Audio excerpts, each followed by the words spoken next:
नमस्कार, आपको नव वर्ष की बहुत बहुत शुभकामनाएं। जैसे कि आपको पता है कि ये न्यू ईयर हम लोग हिंदू लूनर कैलेंडर के हिसाब से मनाते हैं और ये हर साल चैत्र शुक्ल पक्ष के पहले दिन मनाया जाता है। इसको हर स्टेट में अलग अलग नाम से जाना जाता है और अलग अलग तरीके से मनाया जाता है। जैसे महाराष्ट्र में इसको गुड़ी पाड़वा बोलते हैं, कर्नाटक और आंध्र प्रदेश में इसको उगादी बोलते हैं और तमिलनाडु में पुथांदू बोलते हैं और पंजाबी में इसको बैसाखी बोलते हैं। क्या आपको पता है कि कश्मीरी में इसको क्या बोलते हैं? हम लोग कश्मीरी में नए साल को नवरे बोलते हैं। और आज मैं आपको इसी के बारे में एक रोचक जानकारी देने वाली हूँ। तो ये नवरे जब हम मनाते हैं, ये खैर मनता तो है चैत्र के शुक्ल पक्ष के पहले दिन, पर उससे पहले जो चैत्र कृष्ण पक्ष की जो अमावस होती है, मतलब उससे एक दिन पहले, तो हमारे यहाँ एक रिचुअल होता है। जैसे आप यहाँ मेरी स्क्रीन में देख सकते हैं, हम लोग एक थाली लेते हैं, थाली में चावल और ये जो सारी सामग्री मैंने इसमें रखी है, तो हम सब एक एक करके सामग्री को रखते हैं और इसको हम कश्मीरी में बोलते हैं थाल बारुन। और जब हम सुबह घर के जितने भी सदस्य होते हैं, सुबह सबसे पहले उठ के वो इस थाली के दर्शन करते हैं, जिसको हम कश्मीरी में बोलते हैं बुथवुचुन। बुथवुचुन का मतलब होता है जहाँ पर आप किसी को फेस टू फेस देखते हो।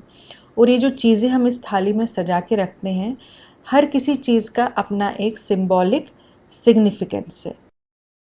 जैसे ये जो बुक मैं आपको दिखा रही हूँ, इसको हम लोग जंत्री भी बोलते हैं और निष्पत्र भी बोलते हैं, और इसको हम कश्मीरी पंडित बहुत रिलीजियसली फॉलो करते हैं। और ये होता है अप्रैल से लेकर नेक्स्ट मार्च तक। और इसमें हमारे सारे इम्पॉर्टेंट जो डेट्स होते हैं लूनर कैलेंडर के हिसाब से सारे मेंशन होते हैं। जैसे हमारा कश्मीरी बर्थडे है, कश्मीरी एनिवर्सरी है, या अष्टमी है, पूर्णिमा है, ये सारी चीज़ें इसमें मेंशन होती हैं।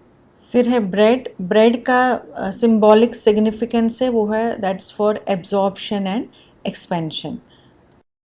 फिर हमने इसमें रखी है गोल्ड की ज्वेलरी, साथ में हमने कुछ सिल्वर कॉइन रखी है और करेंसी भी रखी है। उसका मतलब है प्रॉस्पेरिटी। सो उसका मतलब है कि आप इस साल खूब सारी तरक्की करें। और साथ में है हमने रखा है इसमें फूल। फूल का मतलब है फ्रेशनेस। आपकी जो आने वाला साल है वो फ्रेशनेस से भरा रहे। तो नेक्स्ट इज सॉल्ट, मतलब नमक। नमक का मतलब है आप पॉजिटिव एनर्जी से भरे रहें और आप बुरी नज़र से भी आप दूर रहें। और फिर है शक्कर। मिश्री हमने रखी है। मिश्री का मतलब है कि आप पूरे साल मीठा बोलें। फिर है दही। दही का मतलब है कि आपके आने वाले साल में स्टेबिलिटी और कंसिस्टेंसी बनी रहे। फिर है पके हुए चावल। पके हुए चावल का मतलब है कि आपकी लाइफ जो है सही डायरेक्शन में चले। फिर है यहाँ पर भगवान जी का फोटो। वो आप किसी भी भगवान जी का लगा सकते हैं। मैंने यहाँ पर माता रानी का रखा है। तो इसका मतलब है कि भगवान की कृपा आप पे पूरी साल बनी रहे। तो साथ में हमने यहाँ पर करेंसी का, तो मैंने आपको पहले ही बोला, करेंसी का मतलब है फॉर वेल्थ। और ये जो इंक पॉट और पेन है, इसका मतलब है कि भगवान आपको आने वाले वर्ष में खूब सारी नॉलेज, खूब सारा विजडम दे। और अखरोट का मतलब है फॉर रिवाइवल एंड प्रॉस्पेरिटी। कच्चे चावल का मतलब है ग्रोथ एंड लाइफ। और इस चावल का हम लोग फिर नेक्स्ट डे यानी कि न्यू ईयर के दिन तहर बनाते हैं, यानी कि पीले चावल बनाते हैं, जिसका वीडियो मैंने ऑलरेडी अपलोड करके रखा है।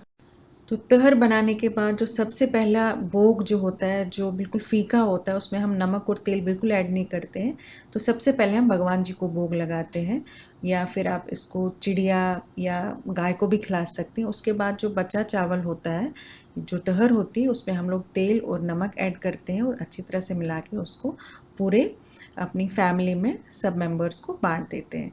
अगर आपके यहाँ भी कोई फेस्टिवल कुछ अलग तरीके से मनाया जाता है, तो आप हमारे साथ ज़रूर शेयर कीजिए। तो मिलते हैं हमारे नेक्स्ट एपिसोड में एक नए वीडियो के साथ। तब तक के लिए आपका बहुत बहुत धन्यवाद।